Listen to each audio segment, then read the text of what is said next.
여러분, 세계 정세 해부에 다시 오신 것을 환영합니다.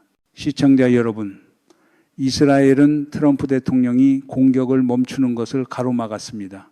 왜냐하면 어둠 속 전쟁의 주체가 모사드이기 때문입니다.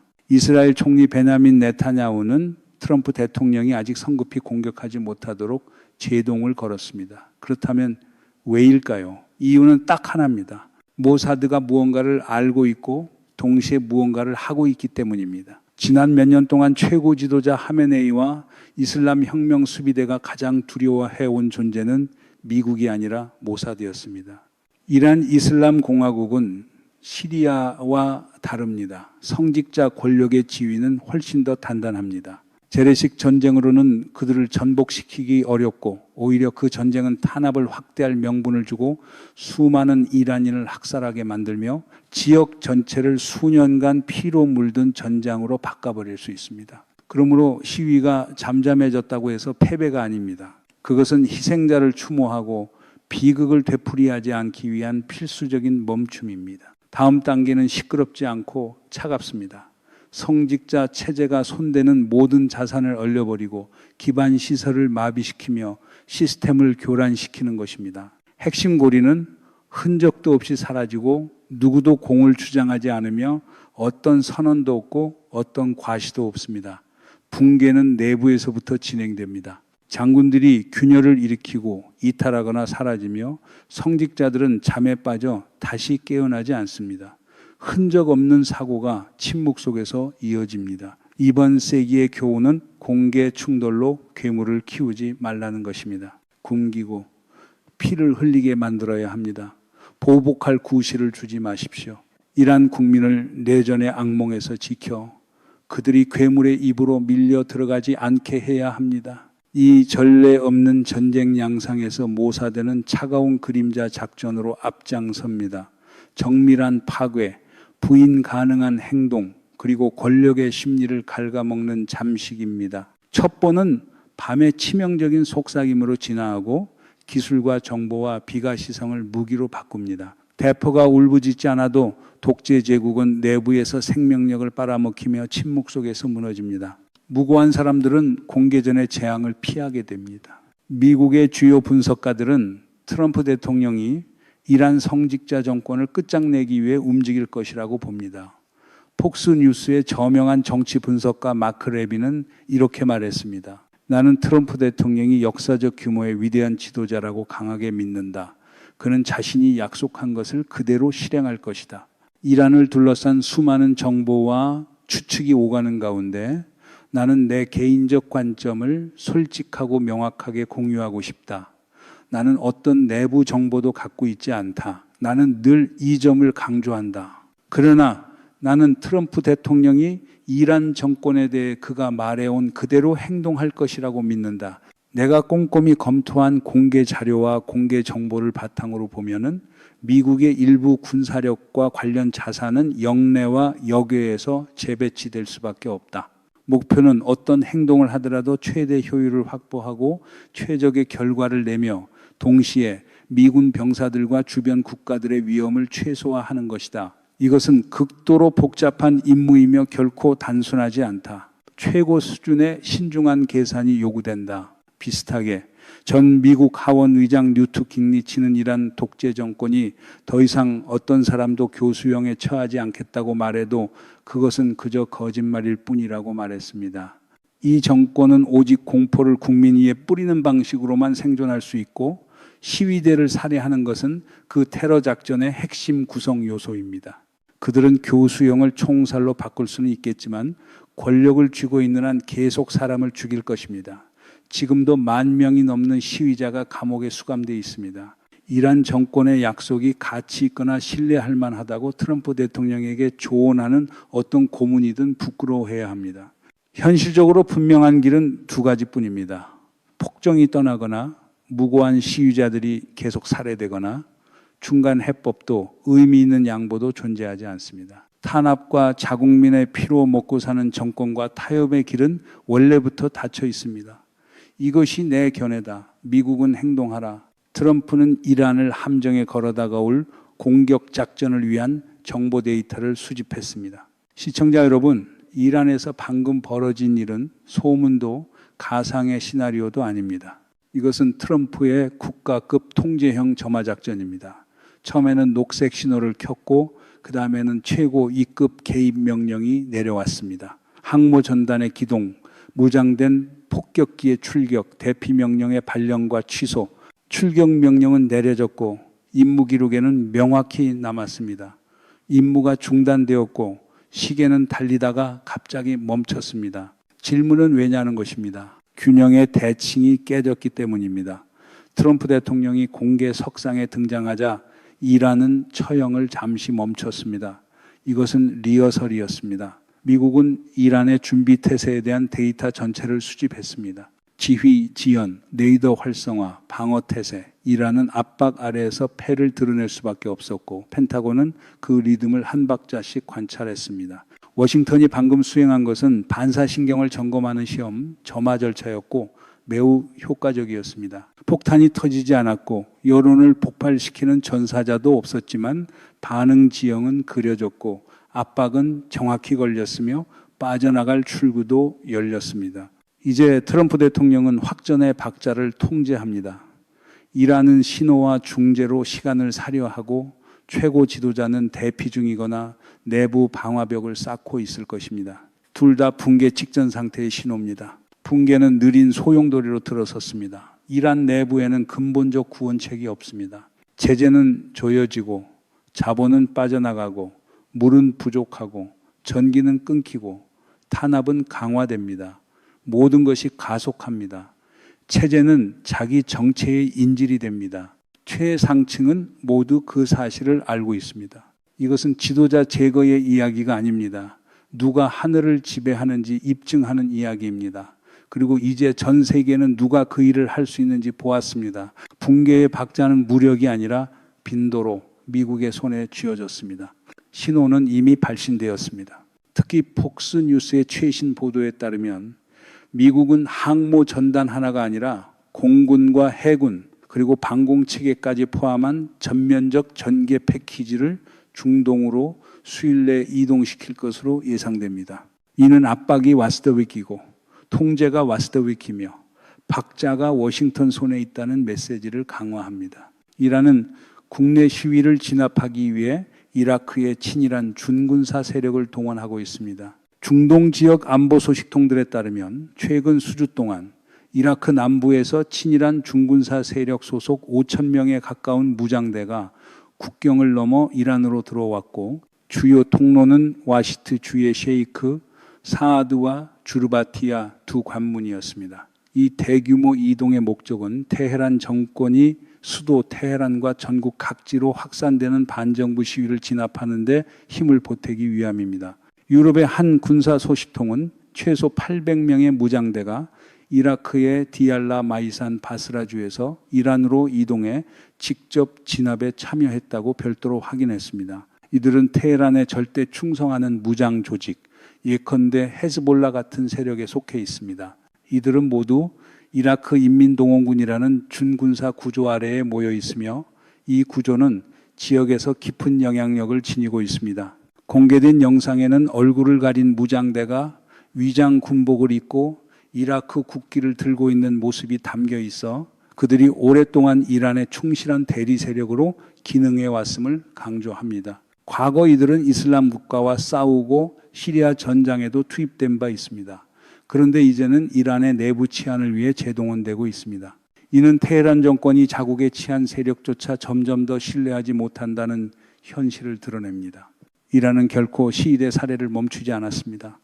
그들은 공포를 뿌려 사회 전체를 침묵시키려 합니다. 테헤란 현지 소식통에 따르면 거리에는 전차와 무장대를 가득 실은 트럭이 뒤덮였고 기관총 총구가 민간인을 정면으로 겨누고 있습니다. 시위가 사라진 것은 양보 때문이 아니라 사람들이 너무 두려워 밖으로 나서지 못하기 때문입니다. 목격자들에 따르면 광범위한 살육이 벌어졌고 12,000명가량이 숨졌으며 공포가 곳곳을 뒤덮었습니다. 많은 가족이 시신을 인수하러 오지 않으면 시신은 집단 매장지에 묻히게 된다고 강요받았습니다. 도널드 트럼프 대통령은 어제 살육이 멈췄다고 말했지만 실제로는 거리가 기관총으로 점령된 탓에 멈춘 것처럼 보일 뿐입니다. 서방 언론에 따르면 러시아는 이란의 시위 진압을 무기와 통제 기술로 지원하면서도 직접 군사 개입은 피하고 있습니다.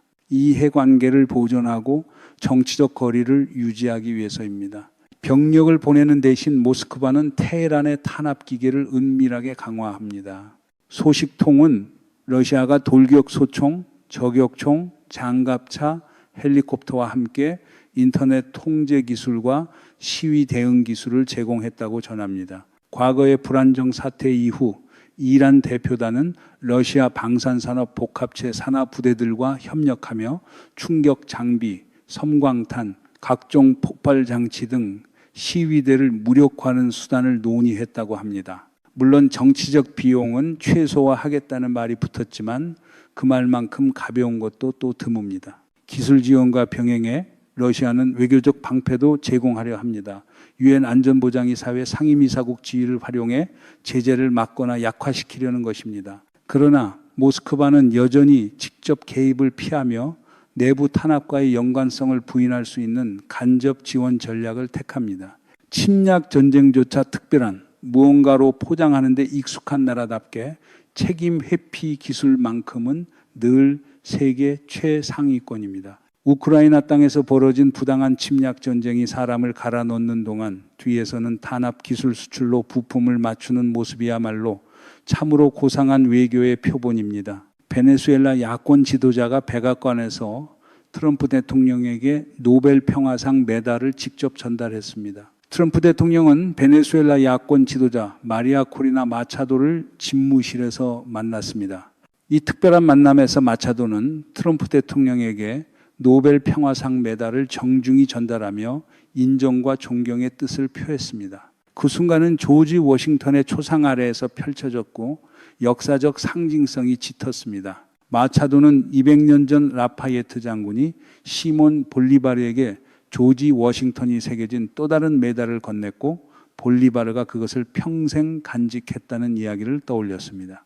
그녀는 2세기가 흐른 뒤 볼리바르의 국민이 워싱턴 정신의 계승자에게 평화의 의미를 담은 메달을 다시 건넨다고 말했습니다. 기자들 앞에서 그녀는 자신이 미국 대통령에게 노벨 평화상 메달을 직접 전달했다고 분명히 밝혔습니다. 우크라이나의 미사일 공격은 러시아의 무인기 공장 핵심 생산 시설을 타간로크에서 파괴했습니다. 1월 13일 우크라이나의 미사일 공격이 러시아 로스토프 지역 타간로크시의 아틀란트 아에로 공장 핵심 생산동을 완전히 파괴했습니다. 이 정보는 더 디프로 오픈소스 정보 분석 프로젝트 분석가들이 공격 이후 위성 사진을 대조 분석해 확인한 것으로 전해집니다. 공격 다음 날 촬영된 위성 사진에는 주요 생산동이 심각하게 파손된 모습과 인근 부속 시설들에 대한 피격 흔적이 다수 확인됩니다. 사진 품질이 높지 않아도 피해 규모는 뚜렷합니다.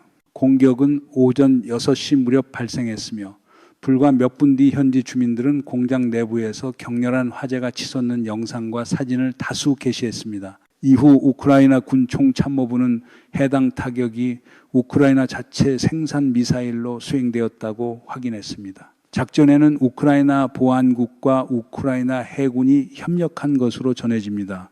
우크라이나가 자국산 순항미사일 넵툰을 사용했을 가능성이 큽니다. 우크라이나 국방부 정보 청국에 따르면 아틀란트 아에로는 1인칭 시점 자폭 무인기 FPV 계열인 몰니아1, 몰니아2, 정찰형 몰니아2R 버전의 생산업체로 알려져 있습니다. 이 무인기들은 전장에서 군사 목표만이 아니라 민간인에게 공포를 뿌리는 데도 널리 쓰였습니다. 침략을 정당화하려고 이름을 바꿔 부르는 수준의 뻔뻔함에 더해 무인기로 공포를 유통하는 방식은 그야말로 이 전쟁의 비열함 교과서입니다. 게다가 타간로크 공장은 중형 공격 무인기 오리온의 부품 생산에도 관여했고 전자전 체계의 개발과 조립에도 참여해왔다고 합니다. 이는 이 공장이 러시아 방산 공급망에서 특히 무인전 분야의 핵심 고리였음을 뜻합니다. 주목할 점은 이 시설이 처음 표적이 된 것이 아니라는 점입니다. 2025년 11월에도 아틀란트 아이론은 타격을 받은 바 있으며 우크라이나가 후방 깊숙한 곳에서 러시아의 생산 능력을 체계적으로 약화시키려는 전략을 지속하고 있음을 시사합니다. 프랑스는 러시아의 침략 전쟁 속에서 우크라이나 정보의 핵심 축으로 떠올랐습니다. 에마뉘엘 마크롱 프랑스 대통령은 프랑스가 현재 우크라이나가 사용하는 정보 역량의 3분의 1을 제공하고 있다고 말했습니다. 그는 공군기지에서 장병들 앞에 서서 프랑스 정보기관들이 공격 계획 수립과 방어 조직 모두에 필요한 핵심 정보를 긴밀히 제공하고 있다고 강조했습니다.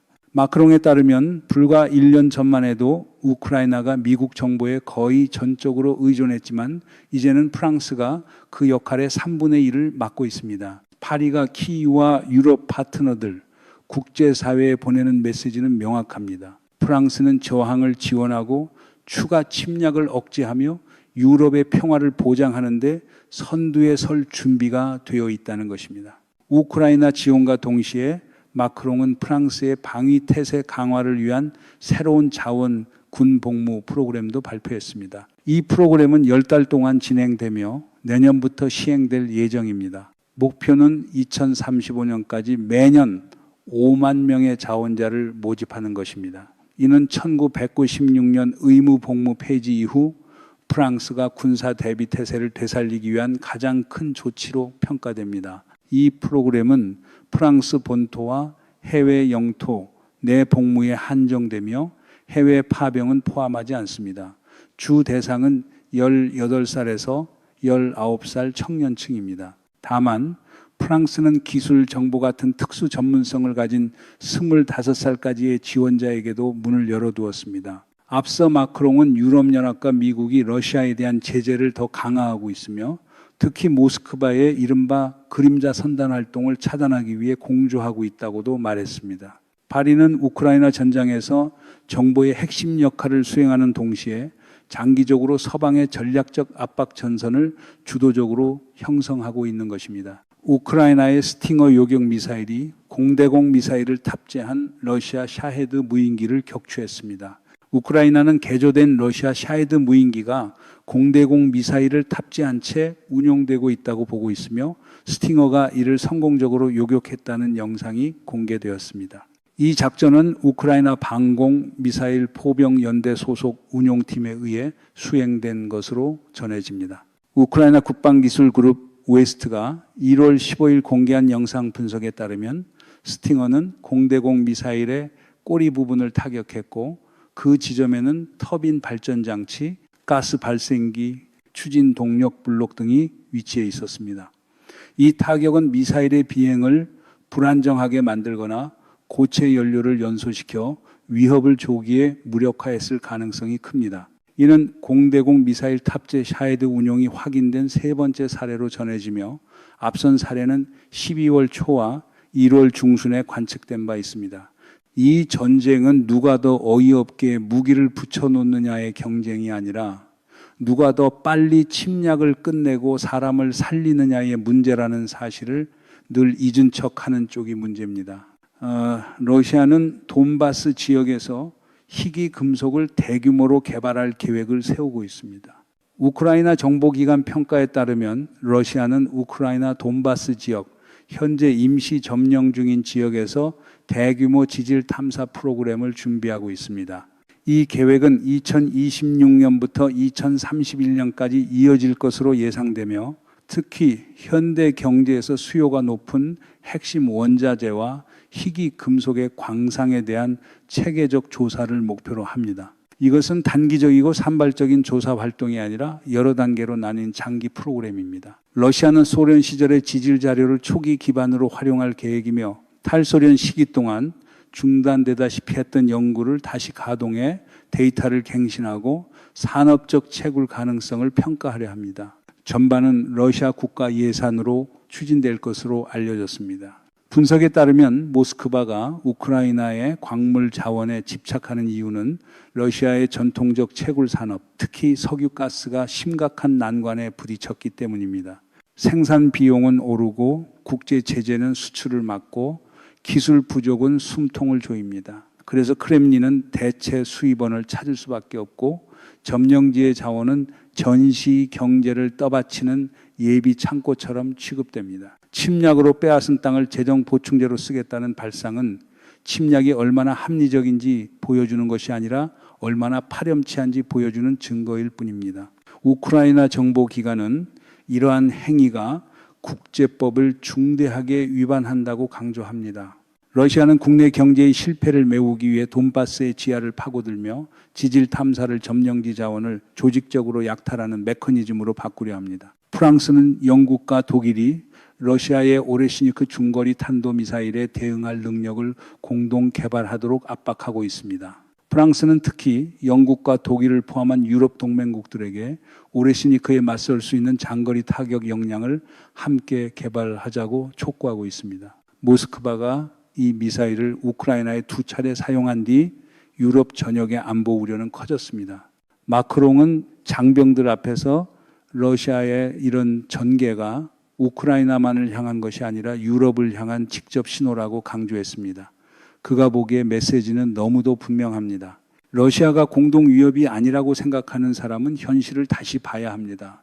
유럽은 이미 그 사정권에 들어와 있습니다. 파리의 시각에서 대응은 경고로 끝날 수 없습니다. 마크롱은 영국과 독일이 특히 힘을 합쳐 오레시니크에 맞서 균형을 만들 수 있는 새로운 무기 체계를 개발해야 한다고 말합니다.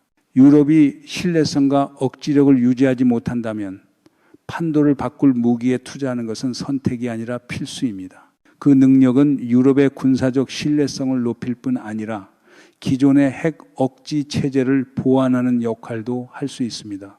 동맹 차원에서 나토 사무총장 마르크 파트는 오레시니크 공격 이후 우크라이나에 대한 요격 미사일 지원을 신속히 늘려야 한다고 동맹국들에게 촉구했습니다. 이런 상황에서 우크라이나와 나토의 협의체는 키이우의 요청으로 소집되어 러시아의 대규모 에너지 인프라 타격과 중거리 탄도미사일 사용에 대해 논의했습니다. 시청자 여러분, 프랑스가 영국과 독일을 압박해 대응 역량을 키우려는 흐름은 유럽이 더 이상 러시아와의 전략적 대결을 피할 수 없는 단계에 들어섰음을 보여줍니다. 그렇다면 유럽은 하나의 블록으로 움직일 수 있을까요? 여기까지가 오늘 저의 프로그램입니다. 저는 여러분의 댓글과 의견을 늘 기다리고 있습니다. 안녕히 계시고 다음에 다시 뵙겠습니다.